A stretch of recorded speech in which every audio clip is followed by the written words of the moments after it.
Cash Flow Diary Podcast, episode 412. Welcome to yet another exciting episode of the Cash Flow Diary Podcast, the podcast that teaches you insider tips, tactics, and strategies for creating leverage streams of cash flow into your life. Learn from top-performing entrepreneurs, business owners, investors, and thought leaders from across the globe as they share their secrets to success. Like what you learn on this and other Cash Flow Diary podcast episodes? Go to learninvestingnow.com and sign up to receive powerful tips and information that will help you succeed as an entrepreneur and investor. Now, here's your host, investor, entrepreneur, business owner, educator, speaker, author, and master facilitator of Robert Kiyosaki's cash flow game, Jay Massey. All right, ladies and gentlemen, welcome to another episode of the Cash Flow Diary Podcast. I'm your host, Jay Massey, and I'm glad that you're here today because you are going to learn a lot. In fact, I believe that this is going to be one of those episodes where you're going to refer to often when you are looking and trying to understand how to make your revenues grow. More importantly, how to build that cash flow. What is it that makes businesses valuable, and how on earth can you go out there to take what you might see as something small and grow it into what today's guest would call a global powerhouse.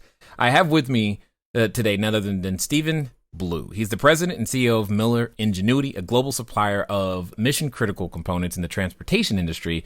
And what's really interesting to think about is that he's been in charge of really, really large amounts of revenue. And by really, really large amounts, I mean hundreds of millions.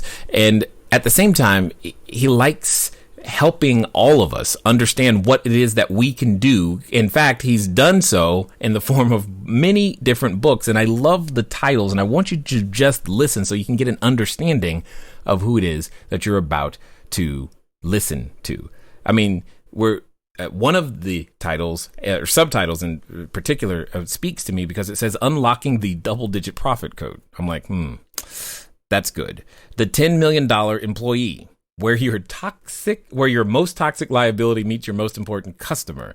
And the book that is resonating, the title that I think we all need to hear about right now is American Manufacturing 2.0, What Went Wrong and How to Make It Right.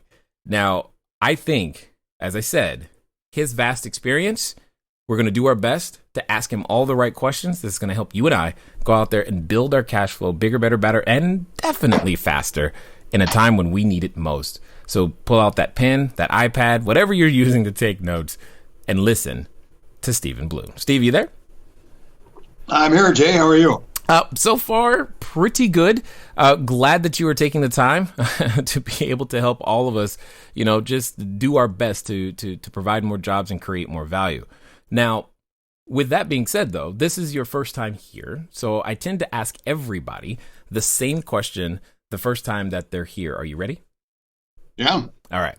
I tend to look at today's entrepreneurs a lot like yesterday's superheroes.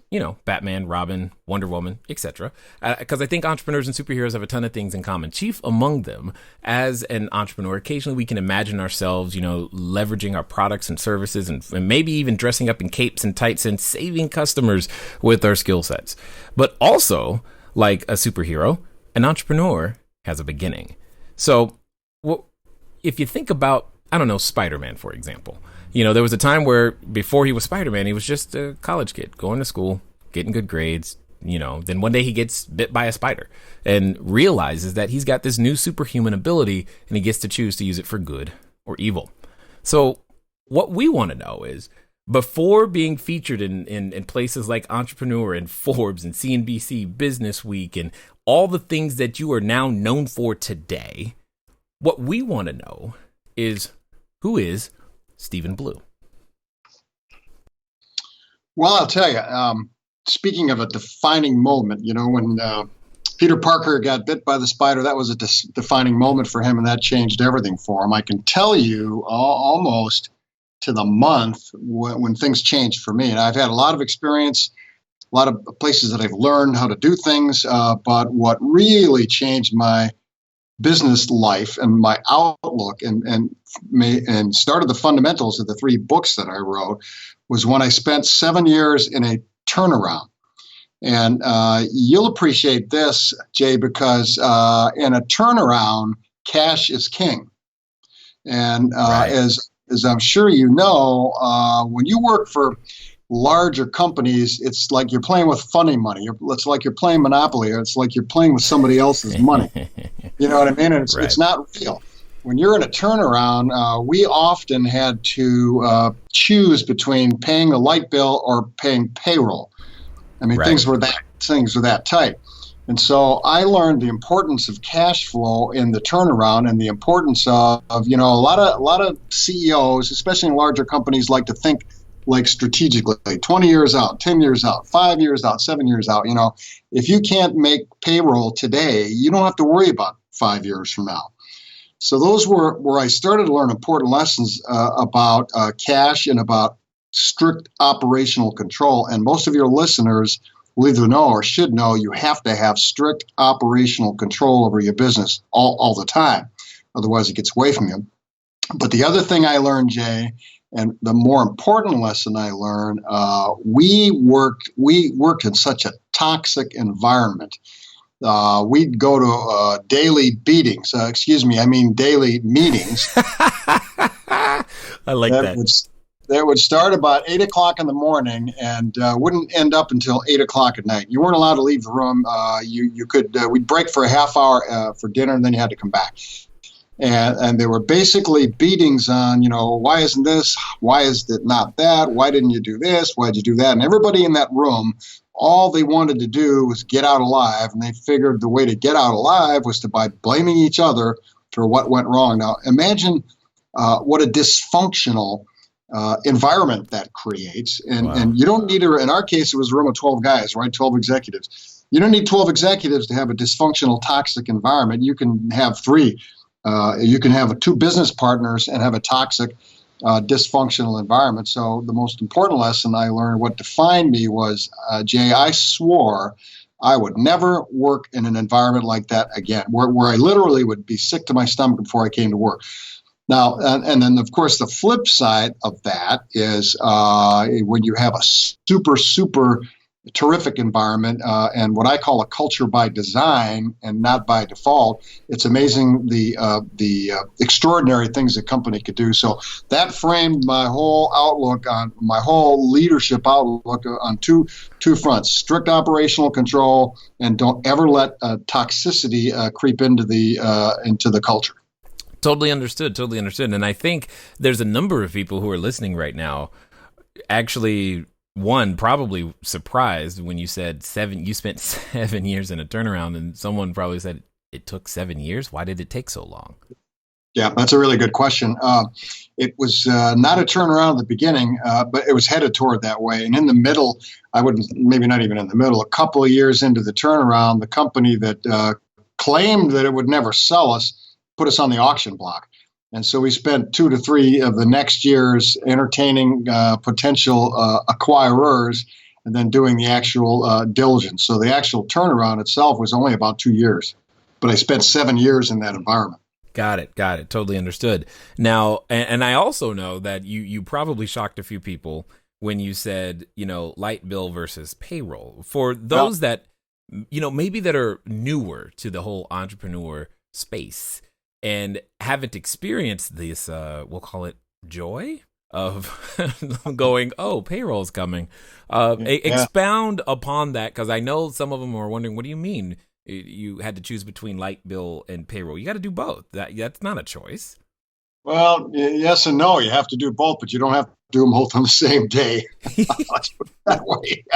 Anybody who is an entrepreneur or is in a startup or even a small company, you get faced with cash decisions almost every day, or certainly on a weekly basis. And you really do need, now you're going to turn the lights on, that's for sure. You're going to pay employees, that's for sure. But you have to be very careful how you manage your cash flow. In other words, I'll give you an example. If you're considering purchasing a piece of capital equipment or a software, package or whatever, you better make sure that you can collect your receivables that you're expecting from your customers in a timely fashion enough to be able to make that payroll and to make that light bill, or you better hold off on that software or capital equipment purchase. That's just one example. Yeah, and I've faced this question more typically when I'm looking to bring on a new person. It's like it's like one of those catch-22s. You're like, I think we need a new person, or usually I'm really certain we need a new person, but it's like, is now the time? Because you end up in this. If I don't, then there's opportunity cost that we're paying, and if I do, and then something goes south, we got a problem. How does an entrepreneur resolve that particular conflict? Well, I know exactly what you speak. The other analogy to that is every time I've ever tried to add on to my building, business went to hell in a handbasket as soon as I started brick and mortar. Right. You're laughing. You know what I'm talking about. I do. It's like everything feels fine at that moment, and then 3 weeks later, 2 days later, you're like, really? Yeah. Like, really? Yeah, it's exactly right. And I don't have any silver bullets for this, but I can tell you, of course, you're going to do the best analysis as you can. You're going to be very analytic about it. What's the market look like? What kind of orders can I expect? How soon will it take this employee to generate income, and all that kind of stuff. You're going to do all that analytical stuff, but at the end of the day, your gut is going to tell you something, and your gut isn't going to be any good until you've made a lot of mistakes in your life. And after you've made a lot of mistakes in your life, you'll find that your gut instincts, and there's been a lot of studies on this, that the analytical side is really not as effective and efficient and successful as the gut side. But you have to make a lot of mistakes before your gut starts to warn you when you're about to make another one. And to me, I do all the analytics, because you have to do that for your boards and your investors and all that sort of thing. And then it's like, what does my gut tell me about the right thing to do right now? And I am always, the last lever I pull is hire more people if I don't have to, because as you know, that's a big liability. And you don't want to bring somebody on board just to have to lay them off in a few months. Right. And so I'll do temporaries, I'll do contractors, I'll ask people to work a little extra. I got to be damn certain before I start adding people, because that becomes a whole different problem. Totally understood. Now, you said something that I think may actually scare a few people.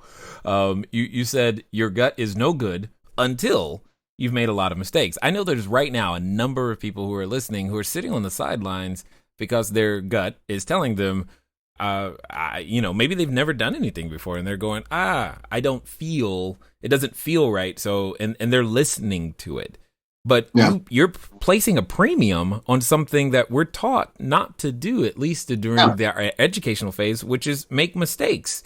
Why do you say this? Well, I'll tell you, first of all, let me say that I'm known for saying things that scare people. So you should be ready. I'm not done yet. I'm just getting started. And you're right. The business schools have all been preaching the analytical side forever, and it's just like practicing medicine. Well, they don't call it practicing for nothing. Right. Doctors don't know everything, and they can't solve everything, and neither can business practitioners. Although the academics would like you to believe that you can, you just really can't. And so you have to have both. You have to have the analytics side, and you have to have the gut side. In my view, one is no good without the other. Analytics side is really easy. The MBAs, and I have one too, by the way, so I'm not picking on anybody. The MBAs will say, you do the financial analysis, and the answer is X. So you have to do that, but then your gut has to tell you, does that look right? I mean, does that feel right in the world and in the context I'm in right now? So both of them have to come into play. But my point about making mistakes is the only reason my gut is pretty good, and it is because it knows when I'm about to make a mistake, because I've made many before. But we grew up in a culture that says, get it right the first time, and God forbid should you ask anybody for help. Oh God, no! Look at it this way, right? What would you consider a terrific batting average? You've heard this analogy before, right? Yeah, sure. 7 out of every times you miss, and you're a terrific batter. And I always tell people when I do keynote speeches, I say, look, I always tell them you cannot win the hand unless you place the bet. So you're going to have to place the bet. I'm sorry, that's the bad news. And you cannot win you cannot knock it over the bleachers if you don't take a swing. And I just did a commencement address the other night, and I said, the most important thing that you have in your career that you want to carry with you at all times is belief in yourself. Mm. Always believe in yourself, right? Believe in what your plans are. Believe in what your aspirations are. Believe in your abilities, especially when no one else does. And I said, you're going to be wrong about half the time when you'll always believe your plans are right. I'm sorry, that's the bad news. But you're going to be right half the time. And if you don't believe in yourself and you're always blowing in the wind to what other people want you to do, and I bet you know this better than most people, Jay. Most people probably told you, Jay, you can't have a podcast. Are you kidding me? It's not going to be that good. It'll never work. It'll never sell. You'll never get advertising. You'll never get gas. Did they? Yeah. Well, not only that, I was told to go get a job. It was pretty awesome. That's what I mean. And so the planet is poised and ready to tell you not to do anything, because that makes them feel better, because they're not doing anything if you don't do anything. So that's where I say, make the mistakes. Be comfortable in making mistakes, because you're going to continue to make them. The only way you won't continue to make mistakes is if you don't do anything. Well, and you bring up this concept of believing in yourself, which leads to that, what I call that superhero defining moment, like we were talking about. There's a number of people who I know, or, that right now they're probably on their commute to a place where they don't want to be, and they've got ideas. They want to do something, but developing the enough courage to actually strike out on your own and do anything. And you've written not one, not two, but 3 different books, and that takes a level of courage to make that happen. You've gone into companies and said, ooh, this is a bad situation, but I can fix it. We can get this right.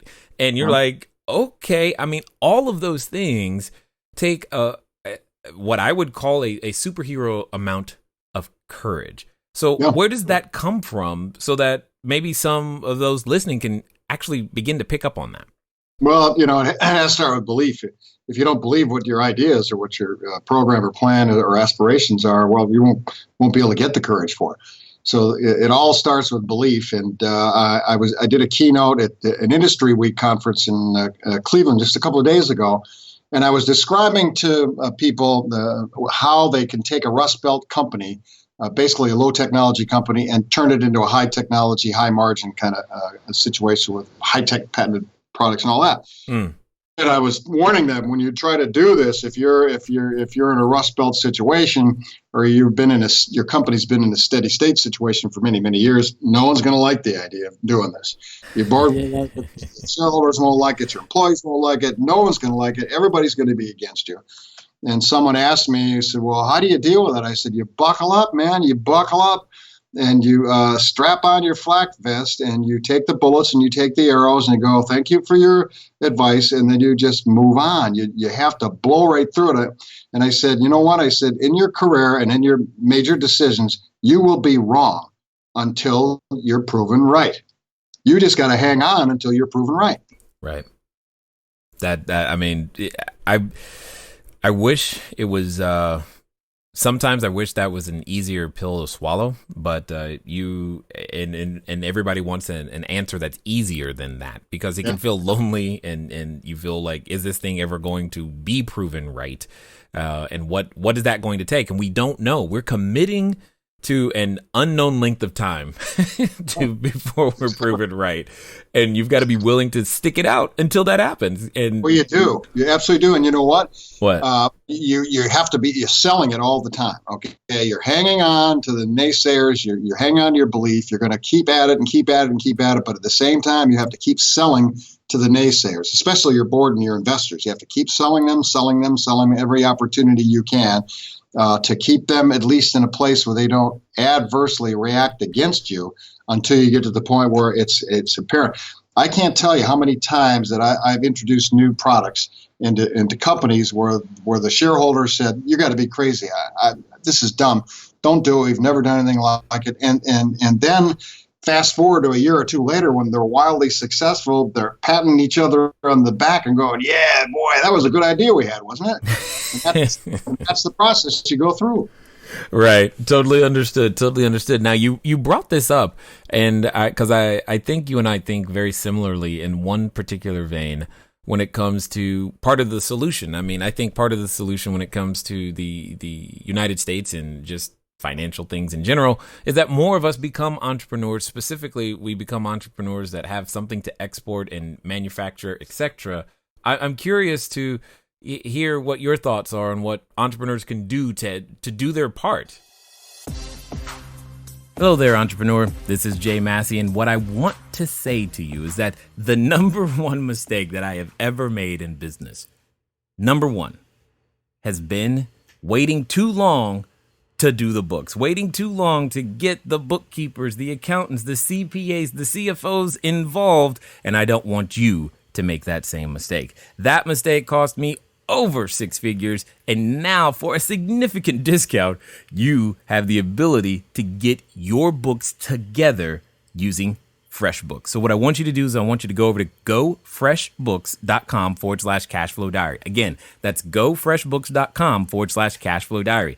FreshBooks is the easy to use software designed to help you, the small business owner, the freelancer, get organized and save time on invoicing, getting paid faster, keeping those books in order so that it becomes a bonus for you to do your taxes as opposed to a burden.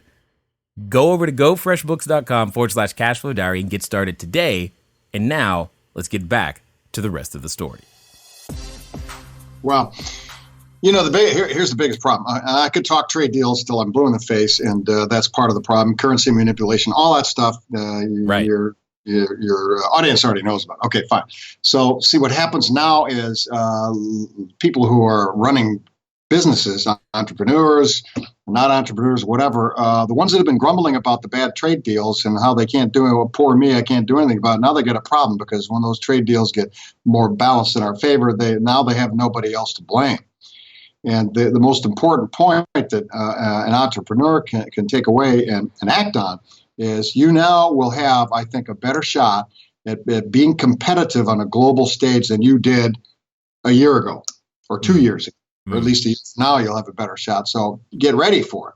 Don't sit. If anybody in your audience wants to sit and wait to see what happens with these trade deals and what the result is of the trade deals, they're going to miss a certain part of the market because their competitors are liable to jump on it. So in other words, I'm telling people all the time, okay, assume the trade deals are going to get done. Assume the taxes are going to get lowered. By how much, who knows, who cares? But be ready with your new products, be ready with your old products, get your marketing programs together, build your inventory, have your inventory ready because you can't sell a product for very long that you can't deliver it. And don't wait for the market to turn in your favor to get all of that ready, because then you're asking for your competition, who at the moment are probably the Chinese. Don't wait for your competition to react, because then you're playing catch up. Yeah.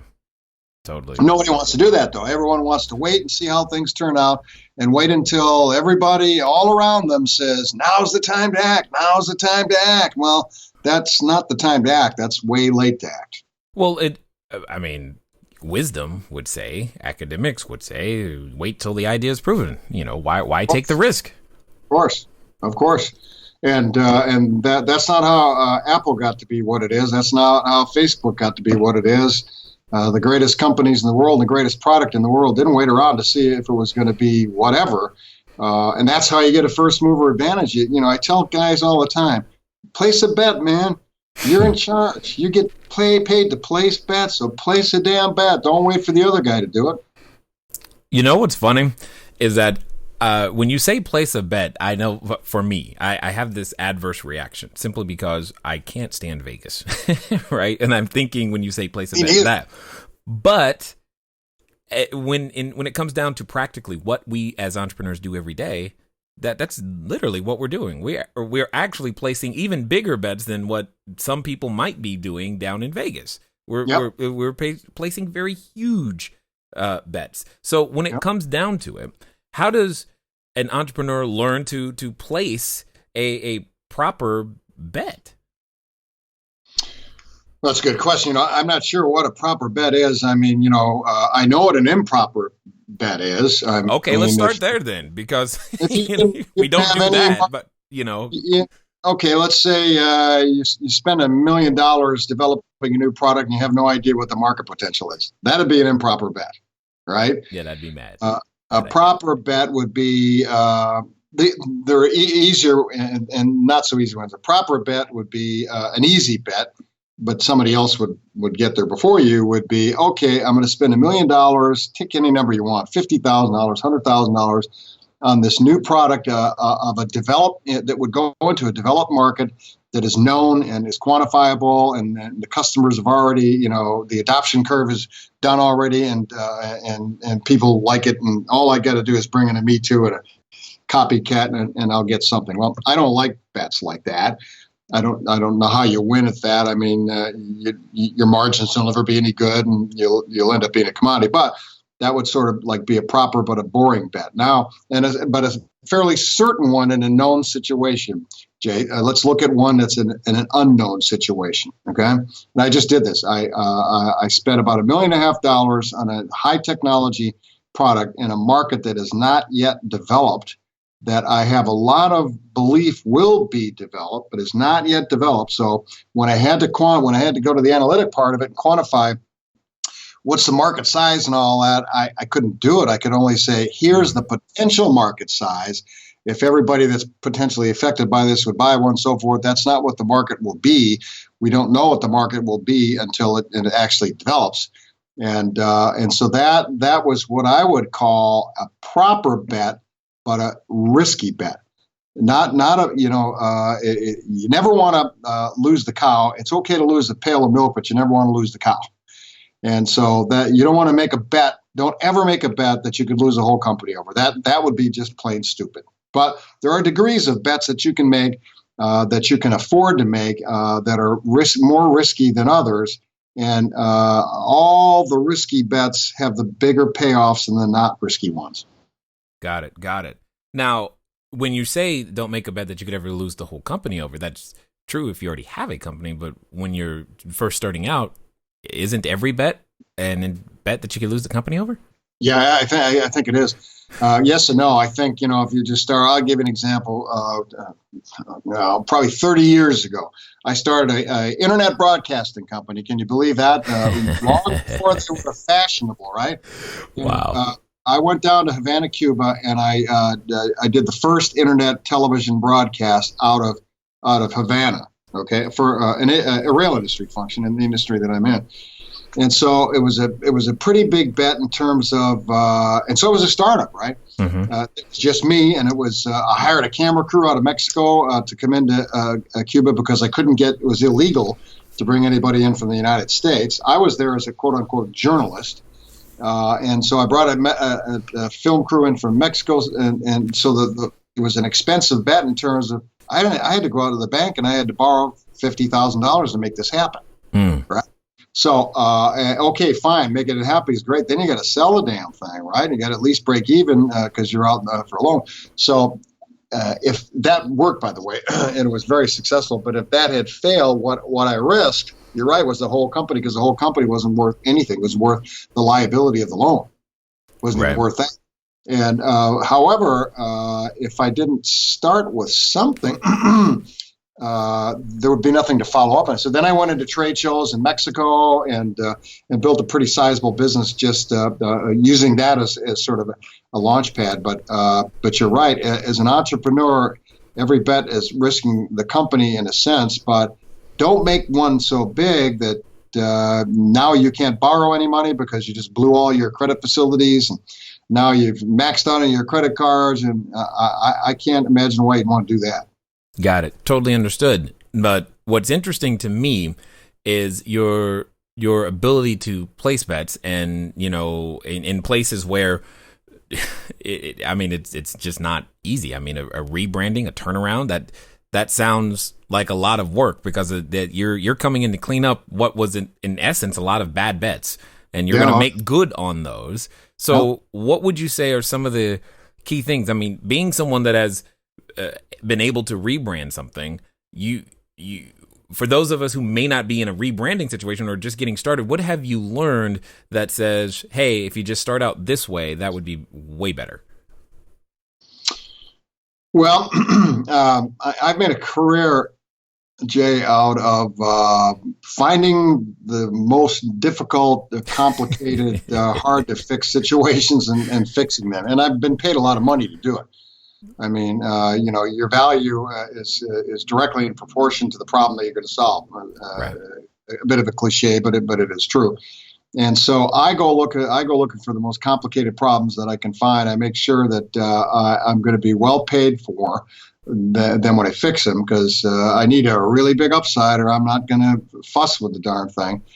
And if I'm an entrepreneur and I'm looking at a product to start or a service to start, find the most complicated, complex issue or problem that's not being solved out there and go tackle that, because you're going to spend the same amount of time working on something like that than you are working on something that's easy. So make sure that whatever you're doing has a huge upside.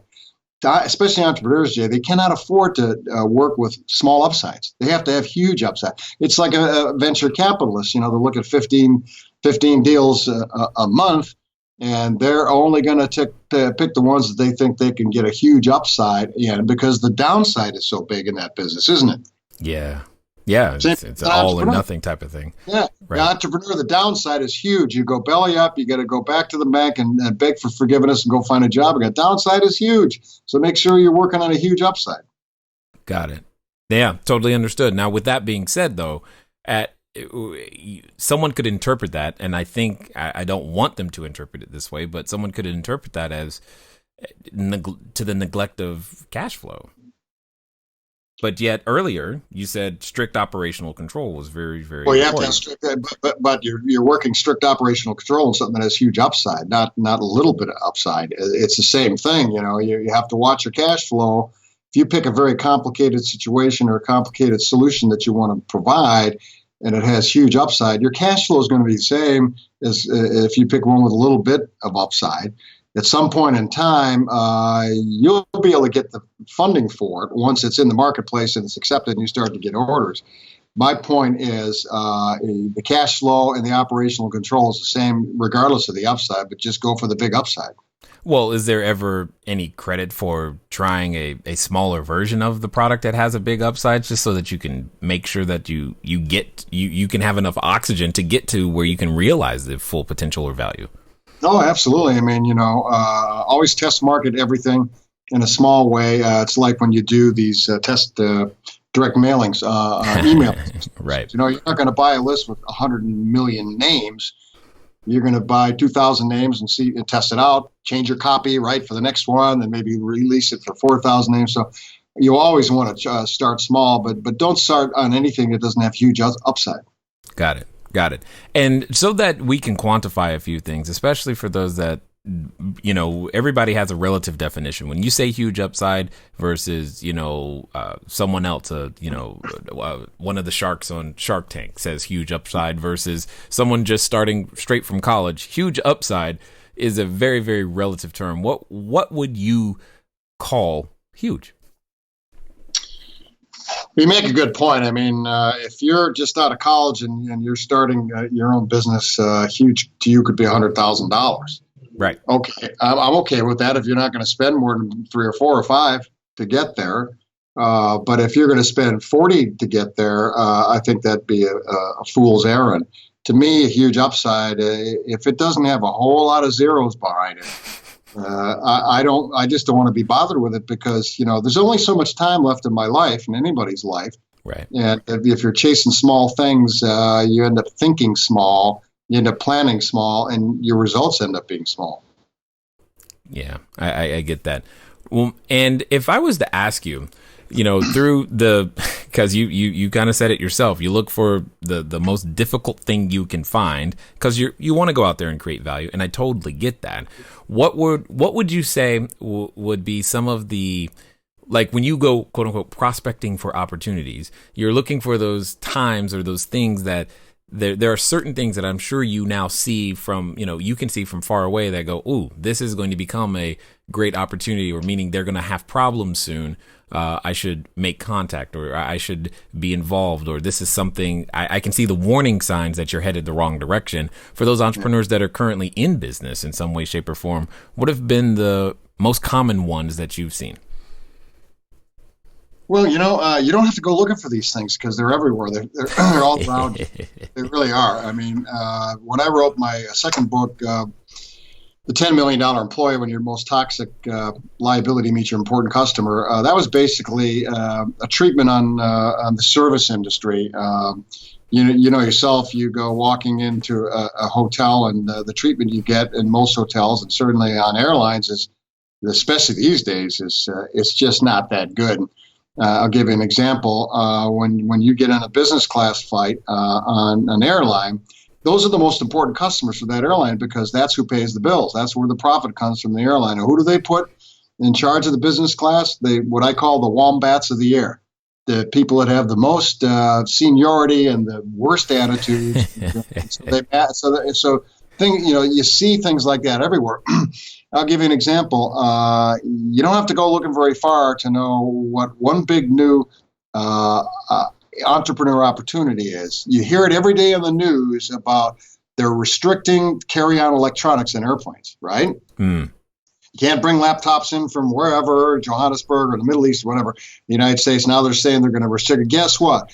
Somebody, so that's a problem that's right there staring you in the face. You don't have to be Einstein to know that you probably would make a good business out of, in every major airport in the United States, being able to just get off that airplane and I'll hand you a laptop.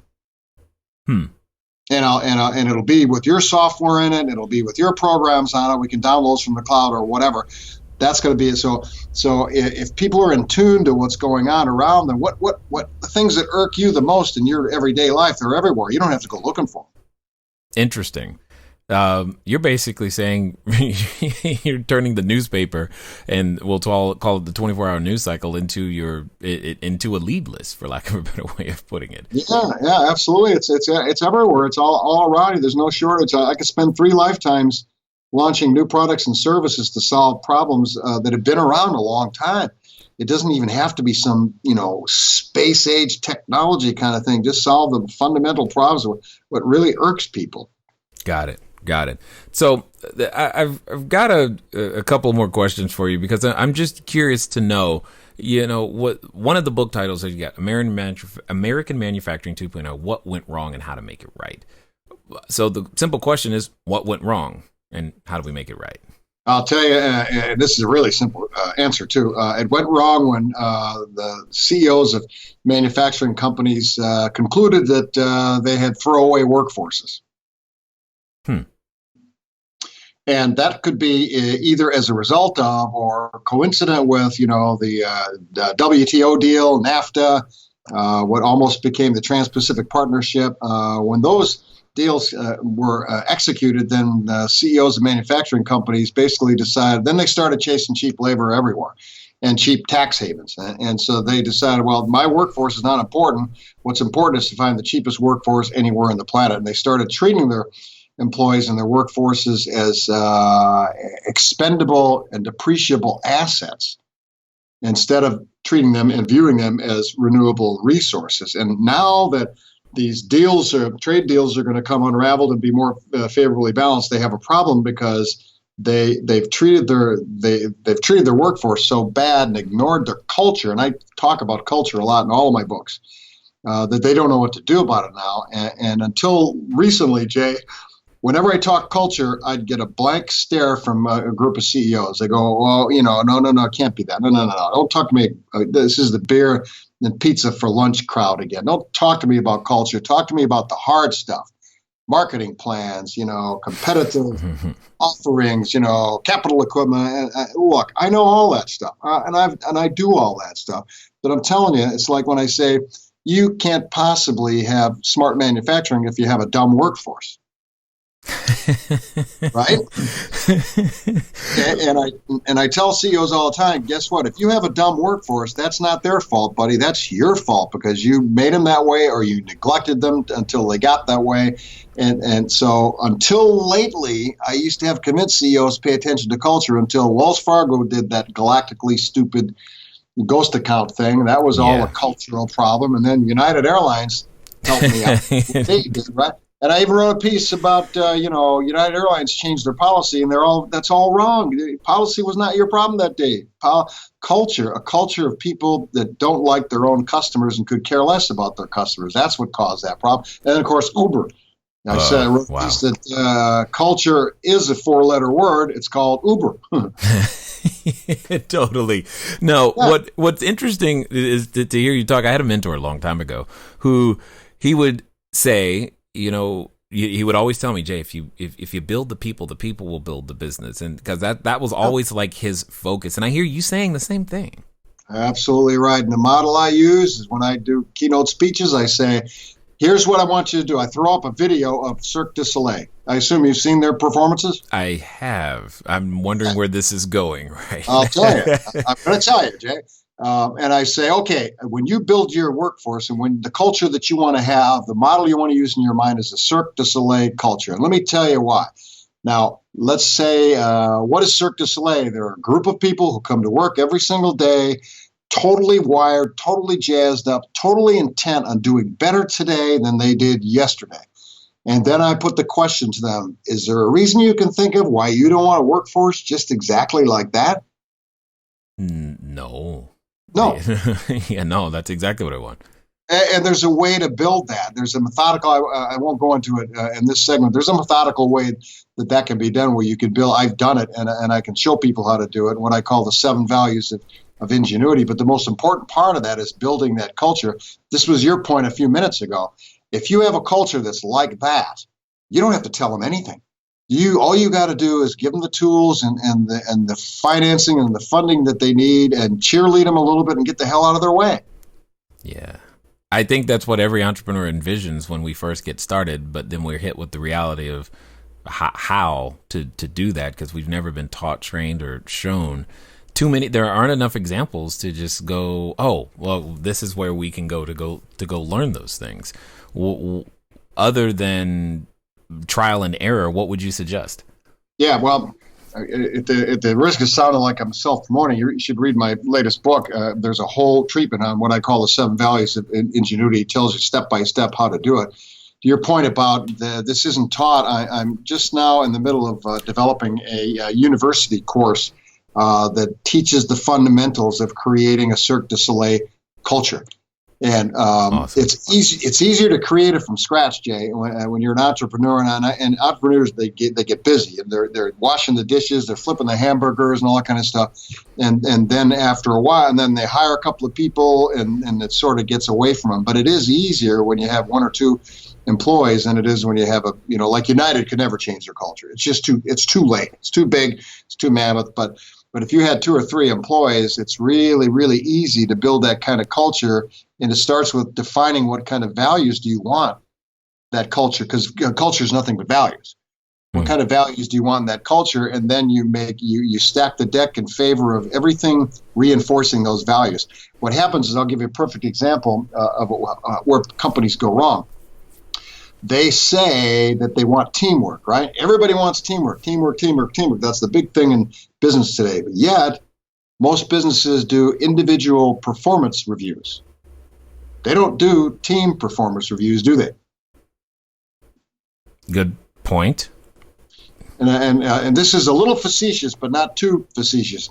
In a manufacturing environment, the quality guy gets compensated for and evaluated against how many defects leave the factory, right? The manufacturing guy gets compensated for and evaluated against how much stuff he pushes out the back door. So there's an inherent, and then you say, we want you guys to work together, but you're evaluating them and compensating them on 2 different things. And you wonder why there's conflict there, and you wonder why there's no teamwork there. If you want teamwork out of these 2 guys, you say, tell you what, you guys have one goal. It's one goal only, and that's to get it out the back door without any defects. And you both share the same goal. Not one guy have one goal, another guy having a different one. And that's just one example where companies go wrong when they try to build cultures that operate like Cirque du Soleil. You don't see the person in Cirque du Soleil walking into the thing and getting on the trapeze and going, Jay, I'm not sure if I feel like catching you today. We'll see.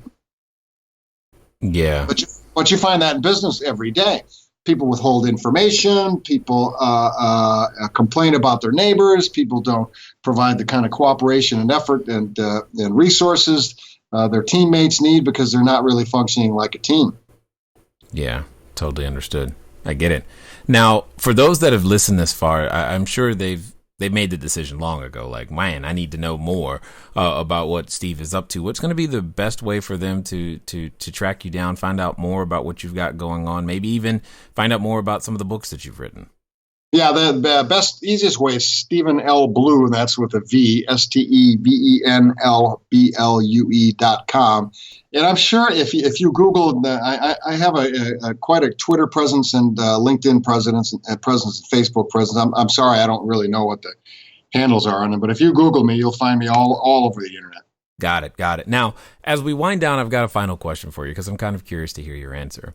Let's pretend for a moment that someone listening is, considering putting their hat in the ring. They're ready to place that bet. They're gonna go and become this entrepreneur. However, maybe they've even gone as far as they're standing in front of the superhero outfit store. They're ready to pick out their cape and tight and make this thing happen. Yet, as they go through that, and as we often do, anytime we have, desires to go bigger, be better, become more, there's that constant companion, and it's often in the form of a voice, and it says things that are usually not as supportive, and it reminds us of what we can't do and why it won't work and how hard it's going to be. And for some people, they're even related to that voice. Yeah. So my question to you is as follows. Let's pretend that they're actually going to follow through this time, Steve. They're going to do what you suggest, and they're going to do so in the next 24 to 48 hours. What would you suggest that they do?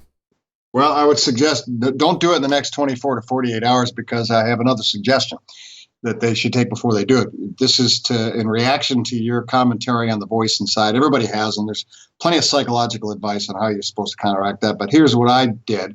And I've done it many times. I'm sure you're familiar with Tony Robbins and the Firewalk. I am. I've done 5 of those. Nice. And every time, and of course it's a metaphor and all that kind of stuff. Once you've done the Firewalk, you walk out of that experience with thinking, if I could do that, what else could I do? And if I could do that, there really isn't anything I can't do. And anytime I start feeling anxious and insecure and small, and unmotivated, I just go do a firewalk. And that's what I would suggest an entrepreneur do. Go do a firewalk first. You will find that the limitations that you have, in a very physical way, you'll learn that the limitations you have really are self-imposed. Wow. Awesome. I totally appreciate that because that was not something that I was expecting. And I definitely appreciate the volume of wisdom, the insight, the knowledge that you've taking the time to share with us here today at the Cashflow Diary. Well, it's my pleasure. I enjoyed talking to you.